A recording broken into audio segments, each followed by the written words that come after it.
बिस्मिल्लाहिर्रहमानिर्रहीम अस्सलाम वालेकुम। तो जी मेरे किसान भाईओ, ਤੁਸੀਂ ਮੇਰੇ ਸਾਹਮਣੇ ਨੌਜਵਾਨ ਨੂੰ ਦੇਖ ਰਹੇ ਆ ਤੇ ਇਹ ਆਪਣੇ ਖੇਤ ਦੇ ਵਿੱਚ ਮੌਜੂਦ ਆ।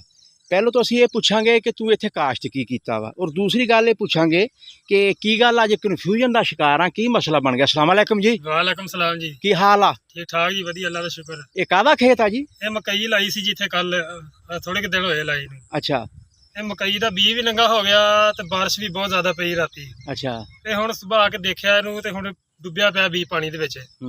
ਹੁਣ ਦੇਖੋ ਇਹ ਬਚਦੀ ਹੈ ਜਾਂ ਮਰਦੀ ਹੈ, ਦੱਸੋ ਤੇ ਕੋਈ ਇਹਦੇ ਹੱਲ ਬਾਰੇ। ਅੱਛਾ ਵੀ ਇਹਦਾ ਕੋਈ ਹੱਲ ਕੀ ਹੈ? ਹੱਲ ਅੱਛਾ ਦੱਸੋ ਇਹਦਾ ਮੈਂ ਤੁਹਾਨੂੰ ਨਾ ਦੋ ਤਿੰਨ ਗੱਲਾਂ ਦੱਸਾਂਗਾ।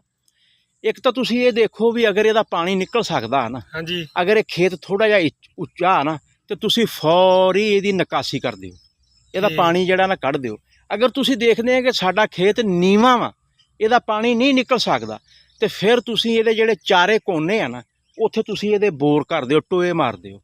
ਤਕਰੀਬਨ ਕੋਈ ਪਾਣੀ ਥੱਲੇ ਜ਼ਬਤ ਹੋ ਜੀ। ਹਾਂ ਪਾਣੀ ਥੱਲੇ ਅਸੀਂ ਜਜ਼ਬ ਕਰਨਾ ਵਾ। ਇਹ ਤੇ ਅਸੀਂ ਬੋਰ ਵੀ ਕਰ ਸਕਦੇ ਆ, ਔਰ ਕਈ ਦੇ ਨਾਲ ਵੀ ਅਸੀਂ ਕੋਈ 5-5 7-7 ਫੁੱਟ ਦੇ ਨਾ ਟੋਏ ਮਾਰ ਸਕਦੇ ਆ ਇਹਦੇ ਕੋਨੇ। ਜਿਸ ਤਰ੍ਹਾਂ ਇਹ ਕੋਨਾ ਨਹੀਂਗਾ, ਹਾਂਜੀ ਇਹ ਉਂਗਲ ਕਰੋ ਇਹਨੂੰ, ਇਹ ਇੱਕ ਕੋਨਾ, ਦੂਸਰਾ ਇੱਧਰਲਾ ਕੋਨਾ ਜਿਹੜਾ, ਦੋ। ਇਸੇ ਤਰ੍ਹਾਂ ਤੁਸੀਂ ਦੋ ਕੋਨਿਆਂ ਦੇ ਉੱਤੇ ਨਾ ਟੋਏ ਜੇ ਮਾਰ ਦਿਓ, ਤੁਹਾਡਾ ਪਾਣੀ ਜਜ਼ਬ ਹੋ ਪਾਣੀ ਜਾਊਗਾ। ਸਾਰਾ ਉਧਰ ਚੱਲ ਜਾਏਗਾ। ਹਾਂ। ਤੇ ਫਿਰ ਤੇ ਤੀਸਰੀ ਗੱਲ ਜਿਹੜੀ ਦੱਸੂਗਾ ਨਾ ਉਹ ਬੜੀ ਅਹਿਮ ਗੱਲ ਆ, ਉਹ ਆਮ ਸਾਡੇ ਜ਼ਿਮੀਂਦਾਰਾਂ ਨੂੰ ਪਤਾ ਨਹੀਂ। ਯੂਰੀਆ ਖਾਦ ਸਮਝਦੇ? ਹਾਂਜੀ ਸੋਨਾ ਲੱਭ ਜੇ ਤੁਹਾਨੂੰ, ਕੋਈ ਵੀ ਲੱਭ ਜੇ ਯੂਰੀਆ, ਨਾਈਟ੍ਰੋਜਨ, ਉਹ ਤੁਸੀਂ ਜਨਾਬ ਨਾ ਥੋੜੀ ਜਿਹੀ ਮੁਸ਼ਕਲ ਜ਼ਰੂਰ ਆ, ਖੇਲਾਂ ਦੇ ਵਿੱਚ ਘੇਰ ਦਿਓ, ਤੇ ਖੇਲਾਂ ਦੇ ਵਿੱਚ ਕੇ ਵਿੱਚ ਘੇਰਦੀ ਹੈ। ਲਾ ਅਗਲੇ ਦਿਨ ਤੁਹਾਡਾ ਪਾਣੀ ਖੁਸ਼ਕ, ਔਰ ਤੁਹਾਡੀ ਮਕਈ ਜਿਹੜੀ ਹੈ ਨਾ ਇਨਸ਼ਾਅੱਲਾ ਰੋਜ਼ ਉਹ ਫਰੂਟਿੰਗ ਕਰੇਗੀ, ਗਰੋਥ ਕਰੇਗੀ, ਔਰ ਇਨਸ਼ਾਅੱਲਾ ਤਾਲਾ ਇਹੋ ਹੀ ਬਾਰਿਸ਼ ਤੁਹਾਡੇ ਲਈ ਰਹਿਮਤ ਬਣ ਜਾਏਗੀ।